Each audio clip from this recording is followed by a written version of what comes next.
Bonjour à tous, je vous retrouve pour la nouvelle recette de la semaine et cette fois-ci, je vous propose un dessert, un goûter gourmand puisque effectivement c'est les vacances scolaires, alors il faut se faire plaisir et surtout ravir notre petite tête blonde, donc autant que maman se fasse également plaisir. Donc pour cela, je vous propose de réaliser la recette des churros avec une petite variante pour le final. Allez, vous me suivez? Donc cette recette est réalisable quel que soit le modèle de Thermomix, pas de jaloux, tout le monde pourrait être un grand gourmand pendant les vacances. Alors pour la recette, il nous faut 250 g d'eau, 60 g de beurre coupé, donc là c'est du beurre doux classique, du sucre vanillé, donc ils disent un sachet, donc moi c'est fait maison bien sûr, c'est 11 g à peu près, pour vous donner une petite idée. Une pincée de sel, on remet en place le couvercle avec le gobelet doseur et on part pour 4 minutes, 110 degrés, vitesse 1. On va tout simplement faire fondre donc le sucre et le beurre dans la base d'eau. Après, on aura juste un tout petit peu de farine à rajouter et 2 œufs. C'est vraiment un jeu d'enfant. Quand vous voyez les beaux cornets à la foire qu'on vous vend à 5 ou 6 euros le cornet, là, je vous assure, en coût de revient, on a 220 g de farine, 2 œufs. Donc, on doit avoir 30 centimes de farine, allez, 60 centimes d'œufs, on est à 90 centimes. On a encore un petit peu de beurre, allez, on a 1,20 € de coût de matière. Et croyez-moi, vous allez pouvoir régaler l'ensemble de votre famille pour 1,20 € et un petit quart d'heure de préparation. Alors vraiment, moi je me dis, il n'y a pas photo, le fait maison, c'est la meilleure des solutions. Voilà donc la base de la détrempe, donc eau, beurre et sucre viennent donc de se terminer. On a maintenant quelque chose de bien liquide, bien fondu, très très chaud. On a monté le tout à 110 degrés quand même. Et là maintenant, on va rajouter la farine, 220 g. On va remélanger en mettant le couvercle et le gobelet doseur et on part pour 30 secondes à la vitesse 5. Donc là, je sais pas si ça vous rappelle quelque chose, c'est presque comme la base de la pâte à choux, exactement pareil. Donc là, on nous demande de rajouter un œuf et là, on repart pour 30 secondes à la vitesse 4 cette fois. Voilà, c'est reparti pour le deuxième œuf. Trou du gobelet, on remet le gobelet et on repart à nouveau pour 30 secondes vitesse 4. Et donc là, on a notre pâte, elle est terminée. Vous voyez comme c'est fumant? C'est vraiment très très chaud encore. Donc là, tout simplement, il nous demande en fait de faire chauffer 1 litre d'huile sur la plaque et de former en fait, de transvaser notre pâte dans une poche à douille et de former en fait nos fameux bâtonnets de version churros. Et c'est justement là où je vais faire la modification. Je vous ai annoncé la base de la recette des churros. Jusque là, c'est ce qu'on a fait. Donc on pourrait très bien s'arrêter ici et suivre donc les instructions du Thermomix. Ou alors, version plus fun, on va en fait le cuire dans cet ancêtre ici présent qui est un gaufrier. Et donc là, ça devient non pas des churros, mais des churrofles. Vous me suivez jusque-là? Donc j'ai mis en chauffe le gaufrier. Je vous avoue, il est collector, c'est une marque Tefal. Il est aussi vieux que moi. Alors mettez en commentaire l'âge que vous me donnez. Au secours, je vais prendre peur.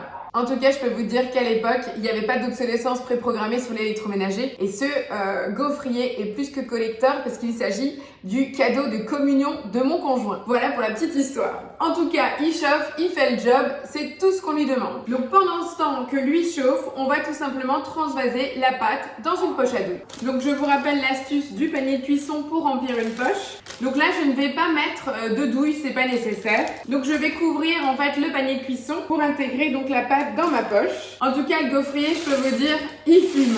J'ai ma pâte et le plus simple, je prends une corde et je vais venir pousser. Donc comme je vous disais, pas d'embout, je vais juste avancer la matière.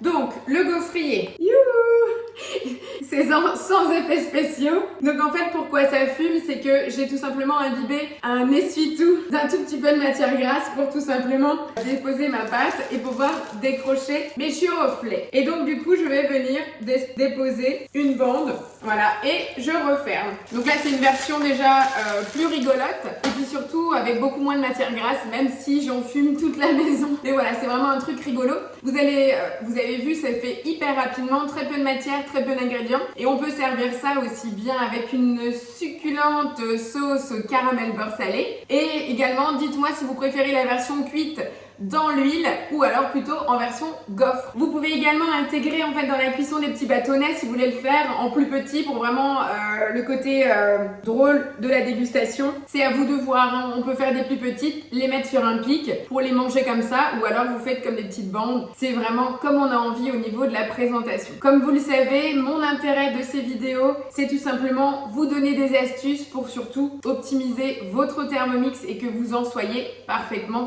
satisfaite. Et surtout que vous disiez oh, mais j'ai jamais pensé à faire cette recette, etc., etc. Et que votre Thermomix devienne votre allié au quotidien, mais pour chaque recette. Et vous penserez à moi quand vous épousterez votre plaque de cuisson. Donc là, je vais quand même le retourner. Je crois que j'ai fait sauter les plombs avec le gaufrier. Il y a toute la maison dans la nuit. Merde! Et voilà, donc j'ai piqué premier petit pic et j'ai mes premiers churrofles.